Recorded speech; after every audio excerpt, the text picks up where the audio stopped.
ছোট্ট সোনামণিরা, তোমরাও যদি ফাতেমা ওমরের সাথে ইসলাম শিখতে চাও তাহলে এক্ষুনি আমাদের চ্যানেলটি সাবস্ক্রাইব করে দাও। রসুলপুর মহল্লায় মাহাতাব নামের এক মাংস বিক্রেতা বাস করত। ওই মহল্লাতে মাহাতাব মিয়া ছাড়া আর কেউ মাংস বিক্রি করতো না। তাই ওই মহল্লায় যখনই কারো মাংসের দরকার হতো তখনই তারা মাহাতাবের মাংসের দোকানে চলে আসতো। আসসালামু আলাইকুম আব্দুর রহমান ভাই, ছেলেরে নিয়া মাংস কিনতে আইছেন বুঝি? ওয়ালাইকুম আসসালাম। হ্যাঁ মাহতাব ভাই, ছেলে মেয়ে দুজনই বায়না ধরেছে আজ ওরা ওদের মায়ের হাতের স্পেশাল কষা মাংস খাবে, তাই তোমার দোকানে চলে এলাম মাংস নিতে। খুব ভালো করছেন আব্দুর রহমান ভাই, আজকের মাংসগুলো কিন্তু খুবই ভালো হইব। তা কিসের মাংস দিমু আপনারে ভাই? বাবা ওমর, কিসের মাংস খাবে? গরুর মাংস নাকি খাসির মাংস? আব্বুজান, আমরা তো প্রায় গরুর মাংস খাই, কিন্তু অনেক দিন হলো খাসির মাংস খাওয়া হয় না। আজকে এক কাজ করি আব্বুজান, খাসির মাংস নিয়ে যাই। হ আব্দুর রহমান ভাই, আজকের খাসিটা একদম দেশি খাসি, খুব ভালো মাংস হইব। তা কয় কেজি দিমু ভাই? মাহতাব ভাই, তুমি এক কাজ করো, 3 কেজি খাসির মাংস দাও। রোজ রোজ তো আর তোমার দোকানে মাংস কিনতে আসতে পারি না, তাই একটু বেশি করেই মাংস নিয়ে যাচ্ছি। যতটুকু লাগে খাবো, আর বাকিটা ফ্রিজে রেখে দেবো। আচ্ছা আচ্ছা ঠিক আছে, আমি এখনই দিতাছি। এই বলে মাহাতাব মিয়া 3 কেজি খাসির মাংস মাপতে শুরু করলো। কিন্তু সে 2.5 কেজি খাসির মাংস দাঁড়িপাল্লায় দেওয়ার পরেই হঠাৎ করে আধা কেজির একটা পাথর দাঁড়িপাল্লার মাংসের নিচে রেখে দিল। ভাই, দাড়ি পাল্লার দিকে একটু তাকান, একদম ঠিকঠাক আপনারে 3 কেজি মাংস দিতাছি। আমার এখানে ওজন একদম বরাবর পাইবেন, কোনো ভেজাল নাই ভাই। হ্যাঁ হ্যাঁ মাহতাব ভাই, ওজন একদম ঠিক আছে। আর ওজন তো ঠিক থাকতেই হবে, কারণ ওজনে কম দিলে কিয়ামতের দিন আল্লাহ নিজের গায়ের গোশত কেটে সেটা পূরণ করে দেবেন। আচ্ছা, তুমি একটা ব্যাগে করে ভালো করে প্যাক করে দাও, আমি পকেট থেকে টাকাটা বের করছি। এই বলে আব্দুর রহমান যেই না তার পকেট থেকে টাকা বের করতে গেল, ঠিক সেই সুযোগে মাহাতাব মিয়া দাঁড়িপাল্লা থেকে সেই আধা কেজির পাথরটা সরিয়ে নিল। এই নাও মাহতাব ভাই, 3 কেজি মাংসের 3000 টাকা। ধন্যবাদ আব্দুর রহমান ভাই, আবার আসবেন কিন্তু। আরে কি যে বলো না মাহতাব ভাই, আবার আসবো না মানে? এই মহল্লায় তোমার মাংসের দোকান ছাড়া কি আর অন্য কোনো মাংসের দোকান আছে? মাংস কিনতে হলে তো তোমার দোকান থেকেই কিনতে হবে। তাহলে এখন আমরা আসি ভাই, আসসালামু আলাইকুম। ওয়ালাইকুম আসসালাম। এরপর আব্দুর রহমান তার ছেলেকে নিয়ে সেখান থেকে চলে গেল। তখন মাহতাব মিয়া বলল, খুব ভালো একটা ব্যবসার আইডিয়া পাইছি, মানুষ ঠকানো ব্যবসা। এমনিতেও মাংসের এখন খুব দাম, মাংস বিক্রি কইরা আর কত টাকাই লাভ করা যায় বলো? তাই ওজনে ঠকানোর ব্যবসাটা শুরু করছি। যদি ওজনে কম দিতে পারি তাইলে বিনা ইনভেস্টেই 500 থেকে 1000 টাকা লাভ করতে পারমু। কি দারুণ একটা ব্যবসা না? এভাবে মাহাতাব মিয়া দিনের পর দিন মানুষকে ওজনে কম দিয়ে ঠকানোর ব্যবসা করতে লাগলো। মাহাতাব মিয়ার যেহেতু দাড়ি টুপি ছিল আর নামাজ কালাম পড়তো, সেজন্য মহল্লার সবাই তাকে খুব বিশ্বাস করত। কিন্তু সেই বিশ্বাসের সুযোগ নিয়ে মাহাতাব মিয়া মহল্লার সব সহজ সরল মানুষদেরকে বোকা বানাতো। কিন্তু মহল্লার কেউই সেটা বুঝতে পারেনি। কিন্তু মাহাতাব মিয়ার লোক ঠকানোর লোভ দিনের পর দিন আরও বাড়তে লাগলো। আরে ধর, ওজনে কম দিয়া তো মোটামুটি একটা লাভ করতেছিলাম, কিন্তু তেমন একটা বেশি তো লাভ হইতাছে না। কাউরে কাউরে তো আবার বোকা বানানো খুব কঠিন, সব সময় দাড়ি পাল্লার দিকে চাইয়া থাকে। এইভাবে চললে তো আমার বড় লোক হইতে অনেক সময় লাইগা যাইব। না না না না না না না, নতুন কোনো আইডিয়া বের করতে হইব, যার মাধ্যমে আমি বেশি মুনাফা করতে পারুম আর তাড়াতাড়ি বড় লোক হইতে পারুম। কিন্তু কি করা যায়, কি করা যায়? পাইছি, একটা উপায় পাইছি। হঠাৎই মাহাতাব মিয়ার মাথায় একটা বুদ্ধি চলে এলো। যেমন ভাবনা তেমনই কাজ। সে চলে গেল এক মুরগির খামারির কাছে। মোদালে ভাই, খামারে আছেন? আসসালামু আলাইকুম। আরে মাহাতাব ভাই যে, হঠাৎ করে আপনি আমার মুরগির খামারে, তা ব্যাপারটা কি ভাই? ওয়ালাইকুম আসসালাম। মোদালে ভাই, আপনার কাছে আইছিলাম কিছু মুরগি কিনতে। কি বলছেন কি মাহাতাব ভাই? আপনি না আপনার দোকানে গরুর মাংস, খাসির মাংস এগুলো বিক্রি করেন, তা এখন থেকে আপনার দোকানে মুরগিও বিক্রি করবেন নাকি? না মোদালে ভাই, আমার দোকানে মুরগি বিক্রি করুম না, তবে আমার মামার খুব বড় একটা মাগুর মাছের পুকুর আছে। সে চাইতাছে তার মাগুর মাছগুলোরে প্রতিদিন মরা মুরগি খাওয়াইতে। যদি মরা মুরগি মাগুর মাছগুলো খায় তাহলে মাছের ওজন তো দ্রুত বাড়বো, তাই না? কিন্তু মামা কোনোভাবেই মরা মুরগির সন্ধান পাইতাছে না। আমারে অনেকদিন থেকে কইতাছিল, তাই আপনার কাছে আইলাম। তা আপনার খামারে কি মরা মুরগি পাওয়া যাইব? ও আচ্ছা, এ তো খুবই ভালো কথা। আমার খাবারে তো রোজই 10-12টা করে মুরগি মারা যায়। মরা মুরগিগুলোকে তো আমি ফেলেই দেই, ওগুলো তো আবার কোনো কাজে আসে না। যদি ওই মরা মুরগিগুলোকে মাগুর মাছ দিয়ে খাওয়ানো যায় তাহলে তো মাগুর মাছগুলো দ্রুত ওজন বাড়বে, আর মরা মুরগি বিক্রি করে আমিও কিছু টাকা পাবো। আচ্ছা ঠিক আছে ভাই, কোনো সমস্যা নেই, আপনি রোজ আমার থেকে এসে মরা মুরগি নিয়ে যেতে পারেন। তাইলে তো খুব ভালো হইলো মোতালেব ভাই। তা আপনি মরা মুরগিগুলো কত কইরা রাখবেন? খুব বেশি না মাহাতাব ভাই, ওই মরা মুরগিগুলো তো আমাকে ফেলেই দিতে হয়। আপনি শুধু এক কাজ করেন, ওই মরা মুরগিগুলো যে খাবার খায় শুধু সেই খাবারের টাকাগুলো দিলেই হবে। তবুও ধরেন ওরা মোটামুটি মাসে 100 টাকার খাবার খায়, আমাকে আপনার পার পিস মরা মুরগির জন্য 100 টাকা করে দিলেই হবে। জীবিত মুরগি তো এক একটা 500-600 টাকায় বিক্রি হয়। 100 টাকা? আচ্ছা ঠিক আছে মোতালেব ভাই, তাইলে ওই কথাই থাকলো। এখন থেকে আপনার খামারে যত মুরগি মরবো আপনি মুরগিগুলো আমার জন্য রাখা দেবেন। আমি ওই মুরগিগুলো আমার মামার কাছে খামারে পাঠাইয়া দিমু, আর তার বিনিময়ে আপনি পার পিস 100 টাকা কইরা পাইবেন। তাইলে কাল সকালে ইসা আমি আপনার থেকে মরা মুরগিগুলো কিনা লইয়া যামু। ঠিক আছে ভাই? আচ্ছা আচ্ছা ঠিক আছে মাহাতাব ভাই। আমি তাইলে এখন আসি মোতালেব ভাই। আসসালামু আলাইকুম। ওয়ালাইকুম আসসালাম। এই কথা বলে মাহাতাব মিয়া সেখান থেকে চলে গেল। এদিকে পরদিন সকালবেলা মাহাতাব মিয়া মোতালেবের কাছ থেকে মরা মুরগি কিনে নিয়ে গিয়ে কয়েকটা ফাঁদ বানালো, আর সেই ফাঁদে মরা মুরগি দিয়ে সেই ফাঁদগুলো শস্য ক্ষেতের আলে রেখে এলো। কাল থেকে আমার ব্যবসায় দ্বিগুণ লাভ হওয়া শুরু হইব। যা একটা জব বুদ্ধি করছি না, আমি খুব দ্রুতই বড় লোক হইয়া যামু। এই কথা বলে মাহাতাব মিয়া সেদিনের মতো সেখান থেকে চলে গেল। পরদিন সকালবেলা মাহাতাব মিয়া ঘুম থেকে উঠে সেই শস্য ক্ষেতের আলে চলে এলো, আর এসে দেখলো তার 2-3টা ফাঁদে শিয়াল আটকা পড়েছে। এই তো আমার বুদ্ধি কাজ করতেছে। আমি তো এইটাই চাইতাছিলাম, মরা মুরগি দিয়া শেয়াল ধরতে। এখন আমি এই শেয়ালগুলো জবাই করুম আর ছাগলের মাংস বিলা চালায়া দিমু। সবাইরে শেয়ালের মাংস খাওয়ামু। প্রতিদিন শেয়ালের মাংস বিক্রি করলে 20 থেকে 30 হাজার টাকা লাভ হইব আমার। আমারে আর নিজের পুঁজির টাকা দিয়া ছাগল কিনা আনতে হইব না। যেমন ভাবনা ঠিক তেমনই কাজ। শয়তান মাহাতাব মিয়া টাকার লোভে অন্ধ হয়ে সেই শিয়ালগুলো জবাই করে শিয়ালের মাংসগুলো নিয়ে বাজারে বিক্রি করতে চলে এলো। এই মাংস লইয়া যা, মাংস 1000 টাকার খাসির মাংস এখন মাত্র 800 টাকায় দিতাছি, একবারে পানির দামে।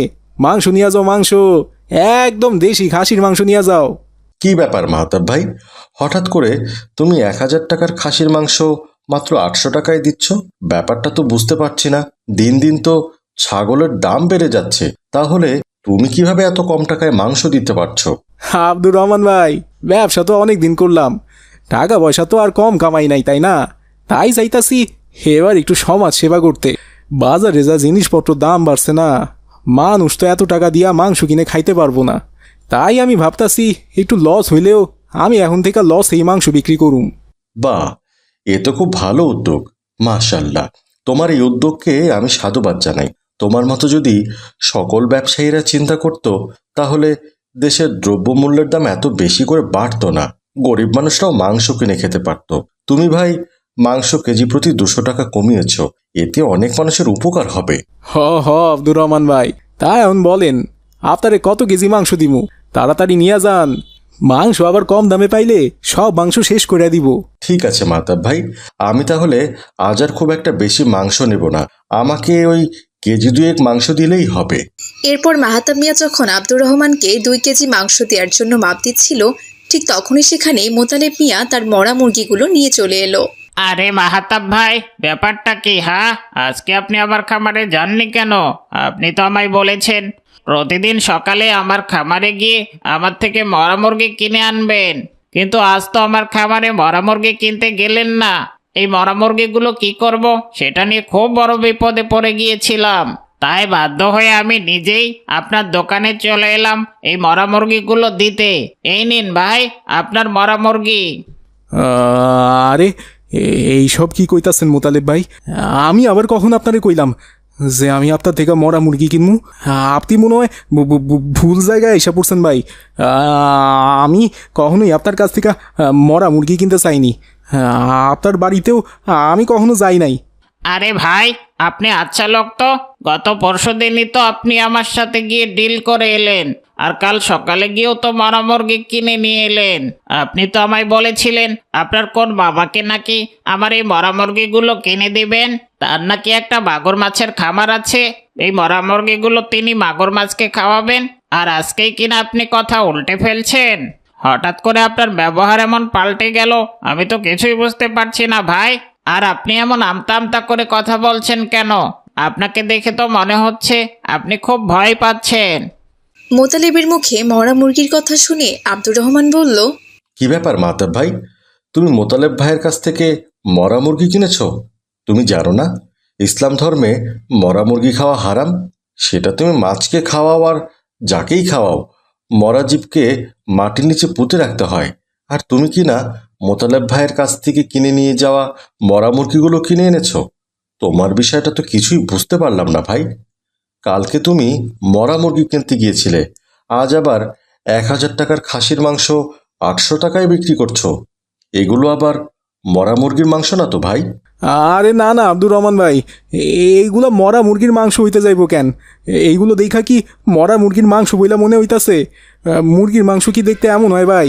মাহতাব মিয়া যখন এসব কথা বলছিল ঠিক তখনই সেখানে ওমর চলে এলো আর বলল, হ্যাঁ আব্বুজান, মাহতাব চাচা ঠিক কথাই বলেছেন। এই মাংসগুলো মরা মুরগির মাংস না, তবে এই মাংসগুলো খাসির মাংসও না। কি বলছো বাবা ওমর, এগুলো তাহলে কিসের মাংস?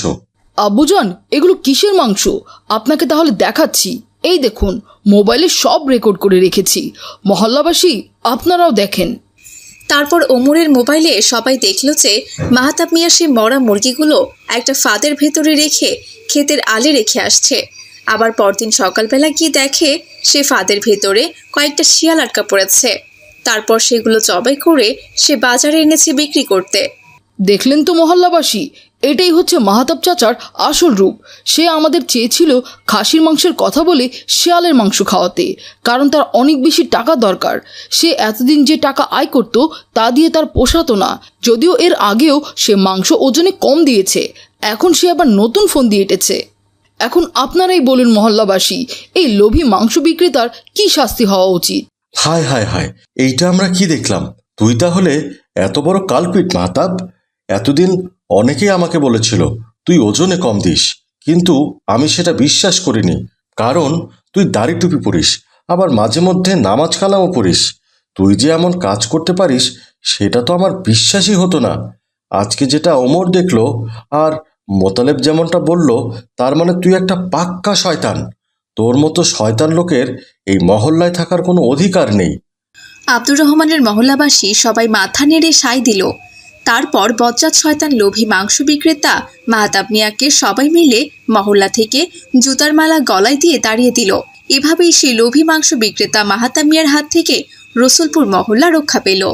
রসুলপুর মহল্লায় মাহতাব নামের এক গরিব লোক বাস করত। মাহতাবের সংসারে তার স্ত্রী আর এক মেয়ে ছিল।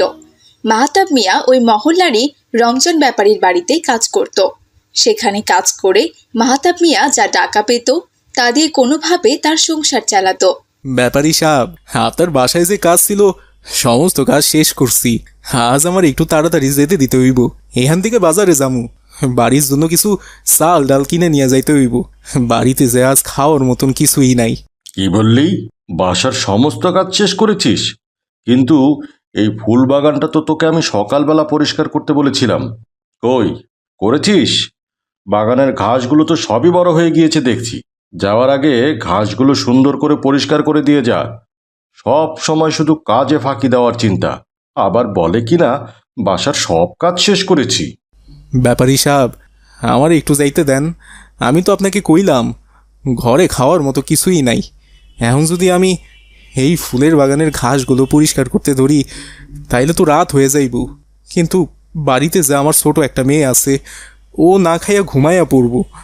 আপনি দয়া কইরা আজকে আমার একটু যাইতে দেন না, তা না হইলে খুব বড় বিপদ হয়ে যাইব। আমি কাল সকালে আইসা আপনার বাগানের সমস্ত ঘাস খুব সুন্দর কইরা পরিষ্কার কইরা দিমুনে। আজ না কাল, কাল না পরশু, এটা বলতে বলতে তো বাগানের ঘাসগুলো সব বড় হয়ে গেল। আচ্ছা, আজ সকালে এসে ঘাসগুলো পরিষ্কার করিস, ঠিক আছে কি? আর শোন, কাল কিন্তু ফাঁকি দিবি না, বুঝলি? এই নে তোর দিনমজুরির টাকা। আচ্ছা ঠিক আছে ব্যাপারী সাহেব, আপনি কোনো চিন্তা করবেন না। আমি কাল খুব সকাল সকাল আইসা ফুলের বাগানের ঘাসগুলো পরিষ্কার কইরা দিমুনে। এখন আসি ব্যাপারী সাহেব, আসসালামু আলাইকুম। ঠিক আছে যা। ওয়ালাইকুম সালাম। এরপর মাহাতাব মিয়া সেখান থেকে সোজা বাজারে চলে গেল। সারাদিন সে দিনমজুরের কাজ করে 350 টাকা পেয়েছে। সেই টাকা দিয়ে চাল ডাল আর কিছু তরি তরকারি কিনে বাড়ির জন্য নিয়ে যায়। রেহেনা, রেহেনা, কোথায় গেলা তুমি? এই নাও বাজার আনছি, তাড়াতাড়ি রান্না করো। মাইশা কি ঘুমায়া পড়ছে? আসসালামু আলাইকুম। আপনি এতক্ষণে আসলেন? মেয়েটা কখন থেকে ক্ষুধা ক্ষুধা করছে, কিন্তু ঘরে তো কোনো খাবারের মতো কিচ্ছু নেই। ওকে আমি কি খেতে দেব? আর বইল না রেহেনা, কাজে ফিরতেই দেরি হইয়া গেছে। তবুও মালিক যাইতে দিতে চাইছিল না। অনেক বলে কয়ে বাজারে গিয়াছিলাম, এরপর তাড়াতাড়ি বাজার কইরা বাসায় চলে আইলাম। আচ্ছা এক কাজ করো, ব্যাগের মধ্যে 10 টাকা দিয়া জিলাপি আনছি, জিলাপিটাও মাইশারে খাইতে দাও, আমি হাত মুখ ধুয়ে আসছি। এরপর রেহেনা বেগম বাজারের ব্যাগটা নিয়ে ঘরে চলে গেল। মামা আয়শা, জিলাপিটা খেয়ে নাও, আমি ততক্ষণে রান্নাবান্না শেষ করি। রান্না হলেই তোমাকে খেতে দেব। মা, বাবা আমার জন্য জিলাপি এনেছে। আমার খুব ক্ষুধা পেয়েছিল, জিলাপিটা খেলে আমার ক্ষুধাটা একটু কমবে। কিন্তু মা, এখানে তো মাত্র 3টা জিলাপি। সব জিলাপি আমি খেলে তোমরা কি খাবে? আমাদের খাওয়া লাগবে না মা, তুমি খেলেই আমাদের হবে। তুমি জিলাপিটা খাও, আমি তাড়াতাড়ি রান্নাবান্না শেষ করে আসি। তোমার বাবা সারাদিন অনেক খাটাখাটনি করেছে, তারও ভীষণ ক্ষুধা পেয়েছে। এরপর মাহাতাব মিয়া হাত মুখ ধোয়া শেষ করে ঘরে চলে এলো। কেমন আছে আমার মেয়েটা? আসসালামু আলাইকুম আব্বুজান, আমি জিলাপি খাচ্ছি। ওয়ালাইকুম আসসালাম। মাশাআল্লাহ, খাও মা, তোমার জন্যই জিলাপিগুলো আনছি। বাবা, একটা জিলাপি তুমিও নাও না। না মা, 10 টাকা দিয়া মাত্র 3টা জিলাপিই পাইছি। একটা জিলাপি আমি খাইয়া ফেললে তোমার পেট ভরবো না। তুমি খাও মা, তুমি খাইলেই আমার খাওন হয়ে যাইব। বাবা, তুমি সব সময় এমন কথা বলো যে তুমি খেলে আমার খাওয়া হবে। আমি খেলে তোমার কিভাবে খাওয়া হবে?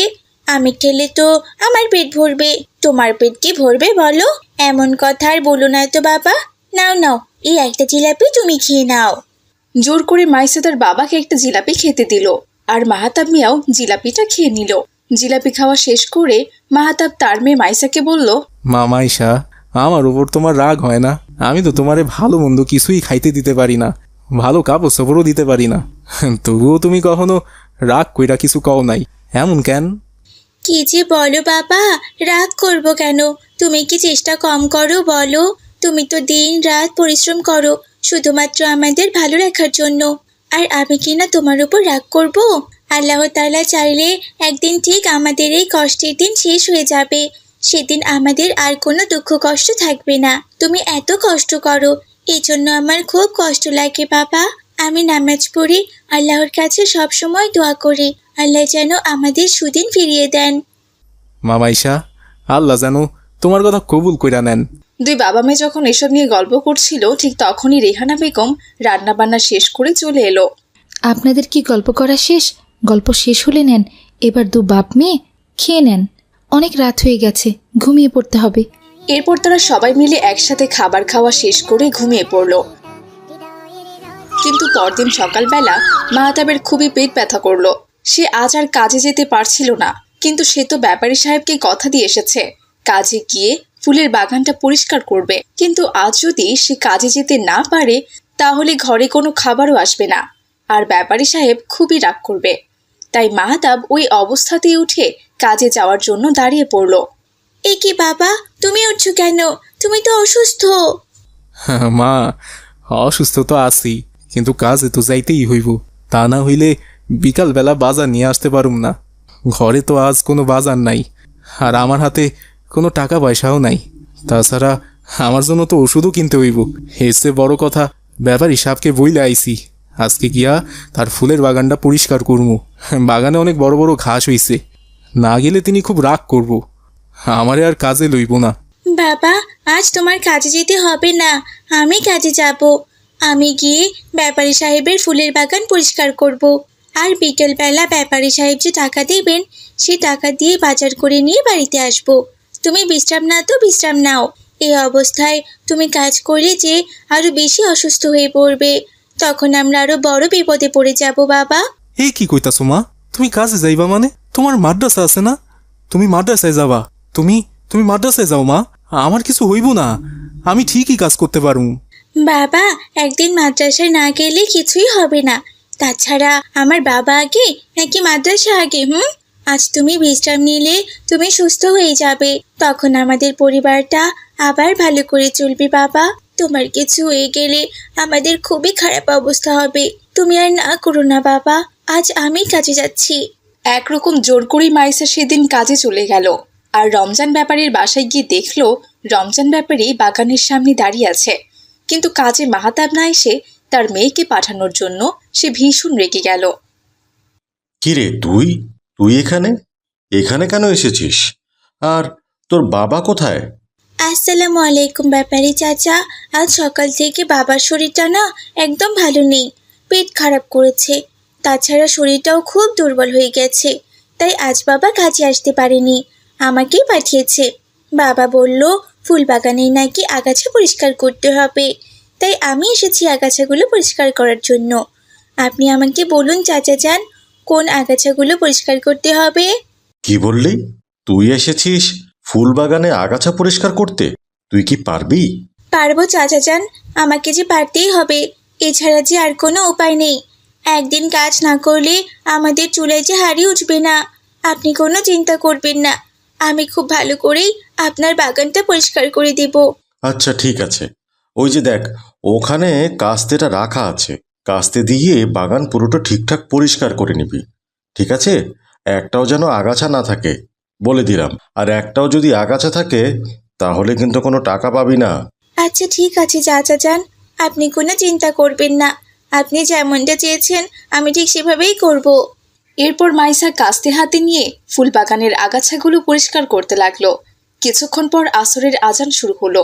আসরের আজান তো শুরু হয়ে গেল, আমাকে তো সালাত আদায় করতে হবে।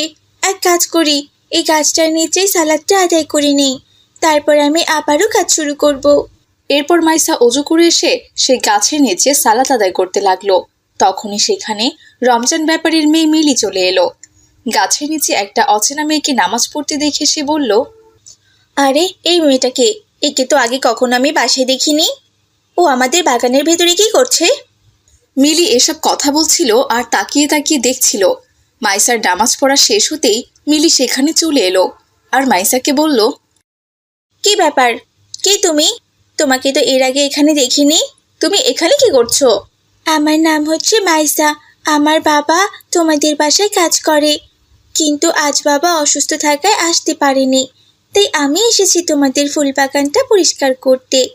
বাগান পরিষ্কার করতে করতে আসরের আজান হয়ে যায়, তাই আমি এখানেই সালাত আদায় করে নিলাম। তুমি আল্লাহকে এত ভয় পাও?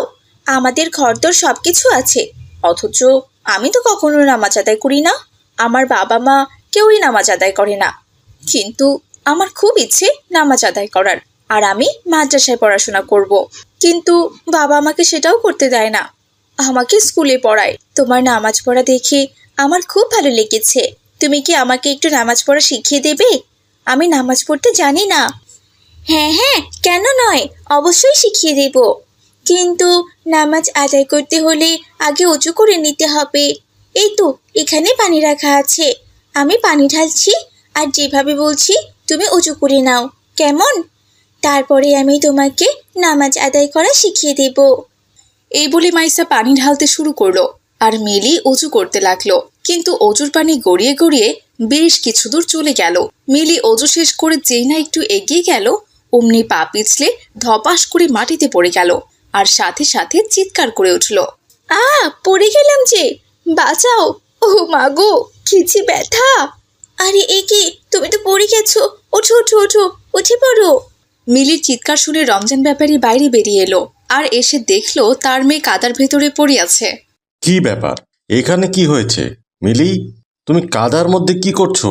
এ কি, এই মেয়েটা তো দেখছি পানি দেওয়ার নাম করে ঝাড়ু নিয়ে দাঁড়িয়ে আছে, তার মানে পানিগুলো তুই ফেলেছিস তাই না? এই জন্যই আমার মেয়েটা পড়ে গেছে। হারাম জাদি, দাঁড়া তোকে দেখাচ্ছি মজা। এই কথা বলে রমজান ব্যাপারী মাইসাকে মারতে শুরু করলো। মার খেয়ে মাইসা চিৎকার করতে লাগলো। ঠিক তখনই ওই পথ দিয়ে যাচ্ছিল ওমর আর মাহাদি। রমজান ব্যাপারীকে একটা মেয়েকে মারতে দেখে ওমর আর মাহাদি সেখানে চলে এলো আর রমজান ব্যাপারীকে বলল, চাচা যান, আপনি ওকে মারছেন কেন?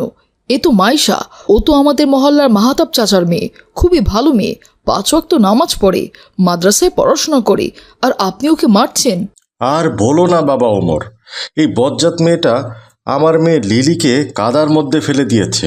চুপ করো তো বাবা, তুমি কোনো কথা না শুনে মাইসাকে মারতে শুরু করেছো। আমি কি একবারও বলেছি মাইসা আমাকে কাঁধের মধ্যে ফেলে দিয়েছে? চাচা, মিলি তো বলেছে মাইশা ওকে কাদার মধ্যে ফেলে দেয়নি। আপনি সত্যিটা না জেনে ওকে মারতে শুরু করেছেন। মিলি, বলো তো কি হয়েছে এখানে? ওমর ভাইয়া, আমি বাসার বাইরে এসে দেখি মাইসা বাগানের মধ্যে গাছের নিচে দাঁড়িয়ে সালাত আদায় করছে। তাই আমি ওর কাছে এসেছিলাম সালাত আদায় করা শিখে নিতে। আমাদের বাসায় তো কেউই সালাত আদায় করে না, কিন্তু আমার খুব ইচ্ছে করে সালাত আদায় করতে। কিন্তু সালাত আদায় করার নিয়মও যে আমি জানি না। বাবাকে অনেক দিন বলেছিলাম সালাত আদায় করার নিয়মকানুন আমাকে শেখাতে, কিন্তু বাবা তো আমার কোনো কথাই শুনেনি। তিনি তো আমাকে স্কুলে পড়াশোনা করান, কখনো কোনো মক্তব বা মাদ্রাসায় যেতেও দেন না। তাই মাইসা আমাকে বলছিল সালাত আদায় করা শিখতে হলে প্রথমে অজু শিখতে হবে। তাই সে অজু করা শেখাচ্ছিল, কিন্তু অজুর পানি গড়িয়ে গড়িয়ে একটু দূরে চলে যাওয়ায় আমি যেই না ঘুরেছি অমনি পা পিছলে মাটিতে পড়ে গেছি। এখানে তো মাইসার কোনো দোষ নেই। শুনলেন চাচা, আপনি শুধু শুধু মাইশাকে মেরেছেন। এইখানে কি মাইশার কোনো দোষ আছে? আপনার মেয়ে ওর কাছে নামাজ পড়া শিখতে চেয়েছিল, তাই সে অজু করা শেখাচ্ছিল। অজুর পানিতে পা পিছলে মিলি নিজেই মাটিতে পড়ে গেছে, আর আপনি এসে মাইশাকে মারধর শুরু করেছেন। কাজটাকে আপনি ঠিক করেছেন? কেউ চোরকে মারলেও তো চোরকে আগে জিজ্ঞেস করে যে সে কেন চুরি করতে এসেছে, আর আপনি ওকে কিচ্ছুই জিজ্ঞেস করেননি। সত্যি বাবা ওমর, আমি খুব বড় অন্যায় করে ফেলেছি। এই ছোট্ট মেয়েটা আমার চোখ খুলে দিয়েছে। ও 5 ওয়াক্ত নামাজ পড়ে, 1 ওয়াক্তের নামাজও সে হাতছাড়া করে না। এমনকি আজ কাজে এসে সে গাছতলাতেও নামাজ পড়েছে। আর আমার মেয়েটা যখন নামাজ পড়া শিখতে চেয়েছে, আমি তখন কিনা এমন একটি মেয়েকে নিজের হাতে মেরেছি। আল্লাহ কি আমার এই পাপ কোনোদিন ক্ষমা করবেন? চাচা যান, দুঃখ করবেন না, আমি কিছু মনে করিনি। আপনি আসলে না বুঝে এমনটা করে ফেলেছেন। এখন যে আপনি আপনার ভুল বুঝতে পেরেছেন, আমি এতে অনেক খুশি হয়েছি। তবে আপনাকে কথা দিতে হবে, আজ থেকে আপনি নিজেও নামাজ পড়বেন আর মিলিকেও নামাজ পড়াবেন, এবং তার সাথে আন্টিকেও নামাজ পড়তে বলবেন। তাহলে আল্লাহ তাআলা আপনাদের সম্পদ আরও বৃদ্ধি করে দেবেন। দেখলেন চাচা, এটাই হচ্ছে ইসলাম। আল্লাহর পথে যারা চলে তারা কোনো শাস্তিকে ভয় পায় না, এবং ক্ষমা তাদের মহৎ গুণ। মাইশা যা বলেছে আপনি এখন থেকে তাই করবেন। আজ আর ওকে কাজ করতে দেবেন না। মাহাতাব চাচা সুস্থ হয়ে এসে বাকি কাজ করে দেবে। ওর টাকা দিয়ে ওকে আজ বিদায় করে দিন। আমরা তাহলে এখন আসি। আসসালামু আলাইকুম।